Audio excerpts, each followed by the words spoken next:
Hello, আসসালামু আলাইকুম খালেদা জিয়া। তুমি অনেকদিন পর আমাকে ফোন করলা, কেন ফোন করলা, কি জন্য ফোন করলা? যাই হোক, ফোন করছো, ভালো করছো। আমারও কিছু কথা বলার ছিল, ভয়ে ফোনই করতে পারতেছিলাম না।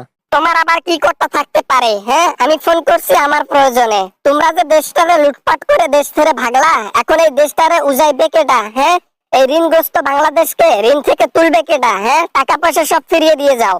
আপনি পাগল হইছেন? হ্যাঁ, আপনি পাগল হইছেন। আমরা কেন টাকা পয়সা দেব?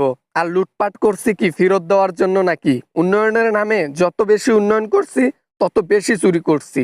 এখন সেইটাকে ফেরত দেব? কখনোই না। তোমরা যে এগুলা চুরি টুরি করে ভাগছো, এই চুরিটা কিন্তু পুরো বিশ্ববাসী জানে, প্রবাসীরাও জানে। এখন প্রবাসীর হাতে তুমি যদি পড়ো কাউয়া কাদের, তোমারে কিন্তু ওই কাউয়া যে জব কইরা তারপর রান্না বান্না কইরা খাইবো, বুঝলা? সমস্যা নাই, প্রবাসীর হাতে পড়বো না। কেননা আমি মেসকি কিনছি দুইটা, তারপর পর্দার আড়ালে সবসময় ঘোরাফেরা করি। বাজারে গেলে পর্দা করে যাই। আমার চেনা একেবারে মুশকিল ব্যাপার হয়ে গেছে, ঠিক আছে? তাই ভয় পাই না এগুলা নিয়ে। বাঙালি তো জানো কি রকম, চোখ দেখলে বুঝতে পারে কে কেডা কেডা। হ্যাঁ, এই জন্য বলতেছি, প্রবাসীর হাতে পড়ার আগে বাংলাদেশে এসে পুলিশের কাছে সারেন্ডার করো, না হলে পরে বিপদে পড়ে যাবা। দরকার পড়লে আমি প্রবাসের হাতে শহীদ হয়ে যাব, তারপরও আমি বাংলাদেশে গিয়ে সারেন্ডার করব না। আমারে বোকা পাইছে না? ওইখানে সারেন্ডার করব আর আমার পিছন দিয়ে হালি হালি ডিম ঢুকাই দিব না? এটা আমাকে সহ্য করতে হবে? কখনোই না। তোমরা তো ক্ষমতায় যখন ছিলা, নিরপরাধ মানুষদের পিছনে পিছনে ডিম দিয়ে বেড়াইতা। এখন তোমরা অপরাধ করছো, তোমাদের পিছনে কি ডিম দেবে না প্রশাসন? কি মনে করছো?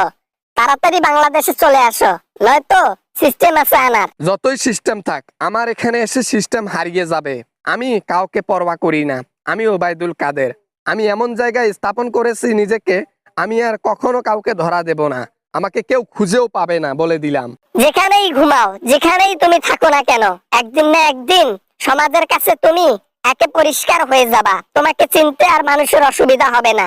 ঠিক সেই সময় প্রশাসন তোমার গলায় দড়ি বেঁধে বাংলাদেশে নিয়ে আসবে। না না না, সেটার কোনো সুযোগ নাই। আমি বলতে চাইছিলাম কিছু কথা, কিন্তু না, তোমার কথা শুনে ওই কথাগুলো ভিতরে ঢুকে গেল। আর বলা যাবে না। যদিও বলতাম, আর কখনোই বলবো না। বেটা, কাউয়ার কসম, তুই তাড়াতাড়ি বল। যদি তুই কাউয়াকে ভালোবাসিস তাহলে তাড়াতাড়ি কথাগুলো বল, যেগুলা কথা বলতে চাইছিলি আমারে। তাড়াতাড়ি বল। কাউয়ার কসম, কাউয়া, তোর একেবারে কাউয়ার কসম দিয়ে দিছি, না বলে উপায় নাই। বাবা মায়ের কসম দিলে কথাটা না বলতাম, কাউয়ার কসম দিছে তো এই জন্য কথাটা বলতাম। আসলে আমি একটু আগে তোমার পায়ে পড়তে চাইছিলাম বাংলাদেশে যাওয়ার জন্য। এখন না, আর বলা যাবে না। বাংলাদেশে গেলে আমাকে ধরে ডাইরেক্ট রিমান্ড। হাজার হাজার লক্ষ কোটি টাকা বাংলাদেশ থেকে নিয়ে ভাগছো, এই টাকার হিসাব দেবে কে?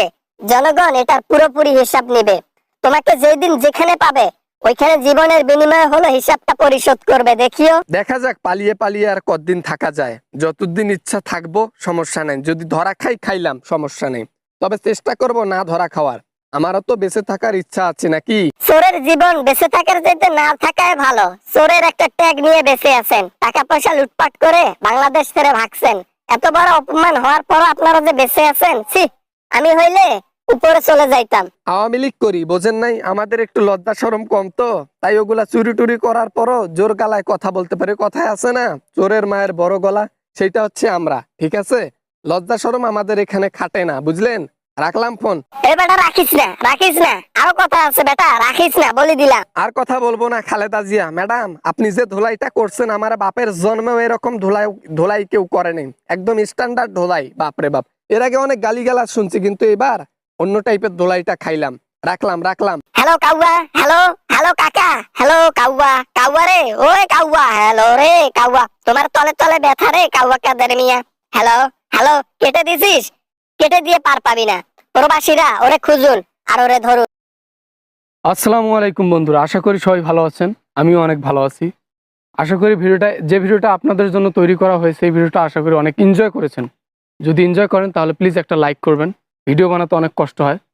আর চ্যানেলে নতুন হয়ে থাকলে অবশ্যই চ্যানেলটি সাবস্ক্রাইব করবেন। দেখা হবে আবারও আমেজিং কোনো ভিডিওতে।